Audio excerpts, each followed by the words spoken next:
Momentos com Deus, um momento de reflexão para todos os dias. Maio 14. Fale de sua misericórdia. E, tocando na minha boca, disse: Eis que isto tocou os teus lábios, e a tua culpa foi tirada, e o teu pecado purificado. Então ouvi a voz do Senhor, que dizia: A quem enviarei, e quem irá por nós? Então eu respondi: Eis-me aqui, envia-me. Isaías 6, 7, 8.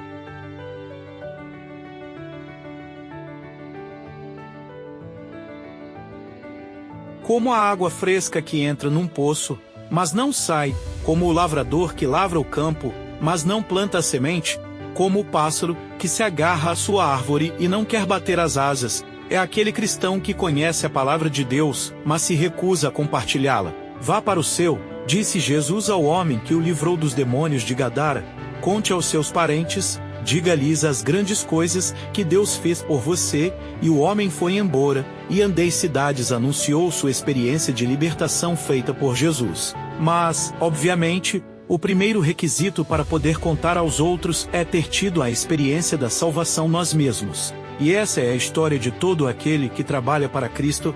Antes de ajudar outros a virem ao Senhor, ele deve ter trilhado o caminho por si mesmo. Antes de ensinar o arrependimento para a salvação, ele deve ter se arrependido primeiro. Antes de enviar o profeta Isaías em sua missão de admoestar Israel, a Bíblia nos diz que ele foi primeiro purificado de seus pecados. Ele passou pela experiência de ver seus pecados, em contraste com a santidade de Deus, humilhou-se diante do Senhor, e de Deus veio a purificação de sua alma. Só então ele foi capacitado a responder: Eis-me aqui, envia-me. Quando vamos a Deus, a primeira condição que nos é imposta é que, ao receber misericórdia dele, estejamos prontos a revelar a sua graça aos outros. Um requisito essencial para receber e transmitir o amor perdoador de Deus é conhecer e acreditar no amor de Deus por nós. Embora Satanás opera por todo engano em seu poder para que não discernamos esse amor, nossa fé pode olhar para o amor perdoador de Deus. Passar por essa primeira experiência é muitas vezes difícil, pois, embora Deus nos envie raios de luz para nos aproximar dele, Satanás, no entanto, depois de nos ter incitado a pecar, é tão covarde que nos sussurra que somos pecadores demais para ir ao Senhor. Ele nos diz, mais ou menos assim: eu te dou um conselho como um amigo, e não como um demônio.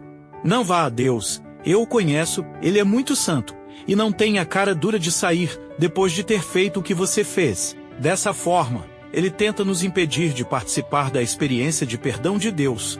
E muitas vezes, nós, cristãos, permanecemos ouvindo a voz de Satanás, e não nos lembramos de que Deus é amplo em misericórdia e grande em perdão. Mas se dissermos ao inimigo que, em Jesus há perdão para todas as nossas manchas, então Satanás não tem como nos manter longe do Senhor.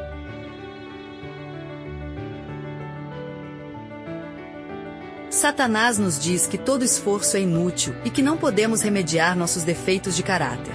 Quando tentamos nos aproximar de Deus, o inimigo sugere: não adianta você orar, você não fez essa maldade? Você não pecou contra Deus e contra sua própria consciência? Mas podemos dizer ao inimigo que o sangue de Jesus Cristo purifica-nos de todo pecado. Quando sentimos que pecamos e não podemos orar, esse é o momento de orar. Só então, depois de compartilharmos a salvação de Deus, podemos contar aos outros sobre o seu amor.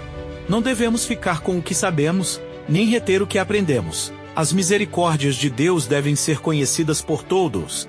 Não permaneçamos inativos, quando outros perecem de angústia, necessitados da salvação de Deus. Amém.